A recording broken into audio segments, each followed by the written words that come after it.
حضرت محمد صلی اللہ علیہ وسلم دنیا کے ایسے مہاپرش تھے، سب سے پہلے آدرشوں کو اپنے اوپر ڈھالتے تھے تب بتاتے تھے۔ تو قرآن مجید کی آیتوں کے، اللہ کے آدیشوں کے انوسار ہی آپ کا جیون تھا۔ قرآن مجید کی سورہ 21 آیت نمبر 107 میں اللہ کا آدیش آیا کہ اے محمد، ہم نے تم کو ساری دنیا کے لیے رحمت بنا کر بھیجا ہے، دیالو بنا کر بھیجا ہے۔ ایک بار ایک آپ کے انویائی نے کہا، اے اللہ کے رسول، اپنے بیرودھیوں پر لعنت بھیجئے اور ان کے لیے بد دعا کیجئے۔ حضرت محمد صلی اللہ علیہ وسلم نے کہا، مجھے اللہ نے بد دعا دینے کے لیے، لعنت بھیجنے کے لیے نہیں بھیجا، ہمیں رحمت کے لیے بھیجا ہے، دیا کے لیے بھیجا ہے۔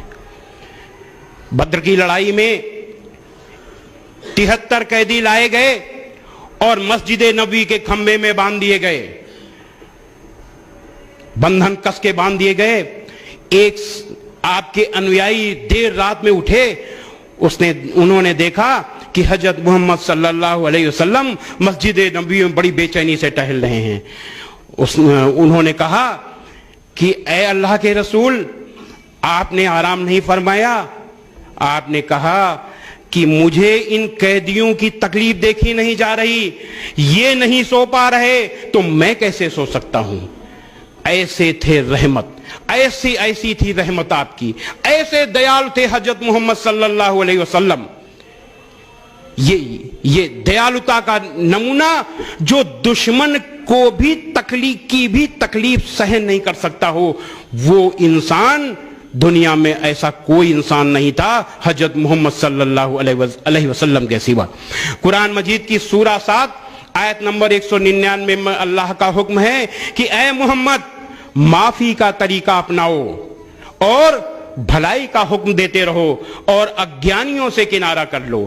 حضرت محمد صلی اللہ علیہ وسلم ایک ہی شبد جانتے تھے، معافی، معافی اور معافی، اس کے علاوہ کچھ نہیں جانتے تھے، اور پوری زندگی بھلائی کا اپدیش دیتے رہے، اپنے ساتھیوں کو بھلائی کرواتے رہے اور اگیانیوں سے کنارہ کر لیا۔ میں نے کیا کہا کہ مکہ کے اگیانیوں سے آپ کنارہ کر کے مدینہ چلے گئے، اگیانیوں سے بھی کنارہ کر لیا۔ ابو سفیان، آپ کے خلاف جتنی لڑائیاں ہوئیں، ابو سفیان اس کا سیناپتی رہتے تھے۔ ابو سفیان کے نیترتو میں ہی احد کی لڑائی ہوئی تھی، جس میں آپ بہت بری طرح گھائل ہوئے، آپ کے بڑے بڑے انویائی شہید ہوئے۔ اس کے بعد بھی فتح مکہ کے دن آپ نے کہا کہ ابو سفیان کو معافی، اور ابو سفیان کے گھر میں جو داخل ہو جائے اسے بھی معافی، جو اپنے گھر کے دروازے بند کر لے اسے معافی، اور جو عبادت گاہ میں داخل ہو جائے اسے بھی معافی۔ یعنی کسی نہ کسی بہانے سب کو معافی دینے کا بہانہ چاہیے تھا حضرت محمد صلی اللہ علیہ وسلم کو، اور اس مکہ میں معافی دیا جہاں پر قدم قدم میں پر آپ کے لیے روڑے بچھائے گئے، کیا کیا نہیں کیا گیا، اس مکہ کے ایک ایک انسان کو آپ نے معاف کر دیا۔ ایسے تھے حضرت محمد صلی اللہ علیہ وسلم۔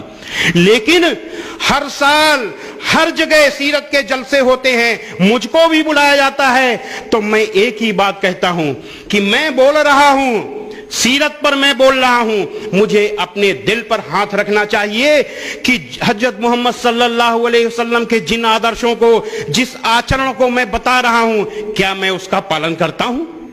سب سے پہلے تو مجھ کو دیکھنا چاہیے، اس کے بعد جو سننے والے ہیں ان کو دیکھنا چاہیے کہ کیا میں پالن کرتا ہوں اس کا۔ اور اگر نہیں کرتے ہیں تو اگر 10% بھی اس کو مان لیں تو سمجھ لیجئے جلسہ کامیاب، اور نہیں سننے کے بعد تالی بجا کر کے چلے گئے اور وہ کہیں بھی نہیں ہے آدرش، تو پھر جلسہ ناکامیاب اور آپ بھی ناکامیاب۔ حضرت محمد صلی اللہ علیہ وسلم نے اپنے پورے جیون میں لوگوں کو بھلائی سے جیتا، جنگ سے نہیں جیتا۔